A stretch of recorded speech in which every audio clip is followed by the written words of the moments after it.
আন্তর্জাতিক বিরতি কাটাচ্ছে বাংলাদেশ ক্রিকেট দল। অনুশীলন ছাড়া তেমন কোনো কাজ নেই টাইগারদের। দেশের বাহিরে ফ্র্যাঞ্চাইজি ক্রিকেটে যারা খেলছেন তারা আছেন ফ্র্যাঞ্চাইজি ক্রিকেট নিয়ে ব্যস্ত। বাংলাদেশ ক্রিকেট দল আবারও দল হয়ে কখন মাঠে নামবে ভক্তদের মনে প্রশ্ন জাগতে পারে। টি-20 বিশ্বকাপ শেষ করা বাংলাদেশ দলের আগামী আন্তর্জাতিক সিরিজ কিংবা ম্যাচ অনুষ্ঠিত হবে আগামী মাসে। চলতি মাসে অর্থাৎ জুলাইয়ে বাংলাদেশের কোনো ম্যাচ নেই। এরপর আগস্টে পাকিস্তানের বিপক্ষে খেলবে টাইগাররা এবং সেপ্টেম্বর অক্টোবরে ভারতের বিপক্ষে পূর্ণাঙ্গ সিরিজ খেলবে বাংলাদেশ। অর্থাৎ সামনের দুই সিরিজ পরপর ভারত ও পাকিস্তানের বিপক্ষে খেলবে বাংলাদেশ দল। পাকিস্তানের মাটিতে অনুষ্ঠিত হবে টাইগারদের 2 ম্যাচের টেস্ট সিরিজটি। আগামী 21 আগস্ট থেকে শুরু হবে প্রথম টেস্ট, যেটা অনুষ্ঠিত হবে রাওয়ালপিন্ডি ক্রিকেট স্টেডিয়ামে। এরপর সিরিজের দ্বিতীয় ও শেষ টেস্ট ম্যাচটি অনুষ্ঠিত হবে করাচিতে 30 আগস্ট থেকে।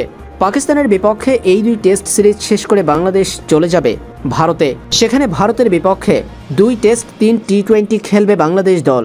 প্রথম টেস্ট ম্যাচ অনুষ্ঠিত হবে 19 সেপ্টেম্বর থেকে চেন্নাইয়ের চিদাম্বরম স্টেডিয়ামে। এরপর দ্বিতীয় টেস্ট ম্যাচ অনুষ্ঠিত হবে 27 সেপ্টেম্বর থেকে কানপুরে।